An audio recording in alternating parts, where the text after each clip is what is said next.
කළුකුවරයක් කියන්නේ ගුරුත්වාකර්ෂණ බලය ප්‍රබලව පතින ස්ථානයක්. ඒ කිසිදු පදාර්ථයකට මෙන් ආලෝකයට පා පිටවිය නොහැකි අභ්‍යවකාශ ප්‍රදේශයක්. කළුකුවරයේ ගුරුත්වාකර්ෂණ බලය ප්‍රබල වන්නේ මේවා තුළ තියෙන පදාර්ථය කුඩා අවකාශයකට සංකෝචනය වෙලා තියෙන නිසායි. ඒ වගේම කළුකුවරය වටා පවතින්නේ හඳුනාගත නොහැකි සිද්ධි සිතිජය යනුවෙන් හැඳින්වෙන නැවත නොපැමිණීමේ සීමාව ලක්නු කරන මත පිටයි. එය කළු ලෙස හඳුන්වන්නේ ඒ මතර පතිත වන කිසිදු විද්‍යුත් චුම්බක තරංගයක් හෝ අංශුවක් පරාවර්තනය නොකර සම්පූර්ණයෙන්ම අවශෝෂණය කරගන්න නිසායි. ක්වොන්ටම් විද්‍යාවට අනුව කළුකුවර සීමිත උෂ්ණත්වයකින් යුතු වස්තුවක් මෙන් හොකින් කිරණ විහිදුවයි. මෙම උෂ්ණත්වය කළුකුවරයේ ප්‍රමාණය අනුව අඩුවන බැවින් විශාල ස්කන්ධයක් යුතු කළුකුවර නිරීක්ෂණය කිරීමට අපහසුයි.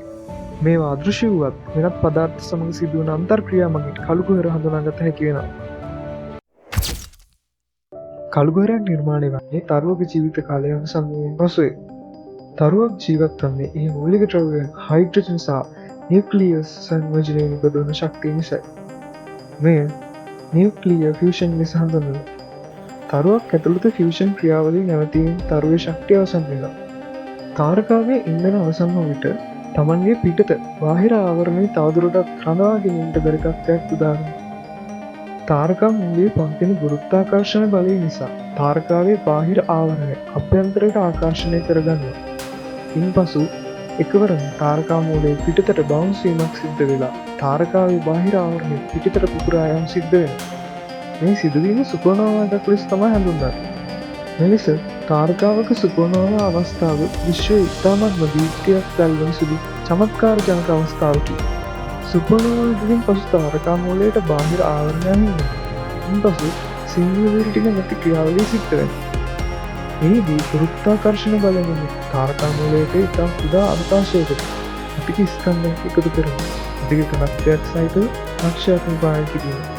එහි අවසන් ප්‍රතිඵලය කළුකුවරයක් නිර්මාණය වීම.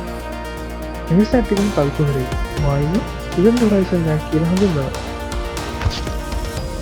නැටි ගුරුත්වාකර්ෂණය මගින් මුළු ආලෝකයම කළුකුවරය මතට ඇදගන්න නිසා අපට කළුකුවර පියසට බැගන්න ලැබෙන්නේ නැහැ. නමුත් කළුකුවරවලට ඉතා ආසන්නයෙන් පිහිටි තාරකා අනෙක් තාරකාවලට වඩා වෙනස් ලෙස ක්‍රියා කරනවා.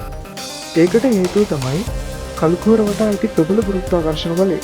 ඒ වගේ අවකාශීය ප්‍රදේශයක් වටා පරික්‍රමණයෙන් තරකුකුරු චලන රටා අධ්‍යයනය කිරීම කළුකුවරේ පිහිටීම හඳුනගන්න පුළුවන්.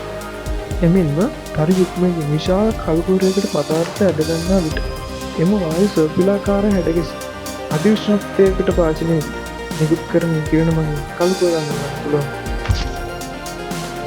කළුකුවර ප්‍රමාණය කුඩා සිට විශාල පරාසයක පවතින විද්‍යාඥයන් උපකල්පන කරන විදිහට කුඩාම කළුකුවරය එක් පරමාණුවක් තරම් කුඩා වෙන්නත් පුළුවන්.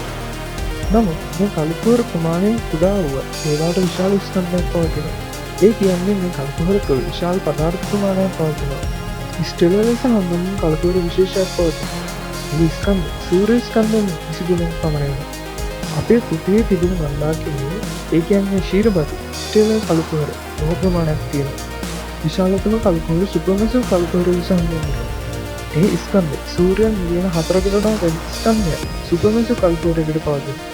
අපේ ශීරපද මන්දාකිනියේ මැද්දේ ඇති සුපර්මැසිව් කළුකුවරය සැජිටේරියස් A ලෙස හඳුන්වනවා.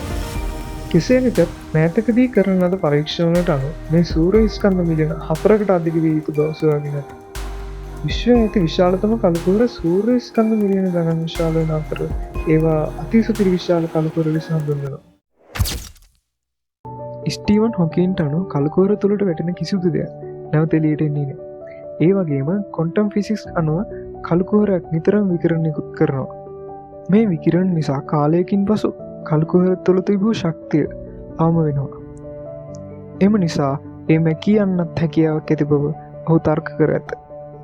මෙය ජෙනරල් රිලේටිවිටි එනම් සාධාරණ සාපේක්ෂතාවාදය හා ක්වොන්ටම් භෞතික විද්‍යාව එකට සම්බන්ධ කර මුල්ම වාර්තාව බවට පත් වෙනවා.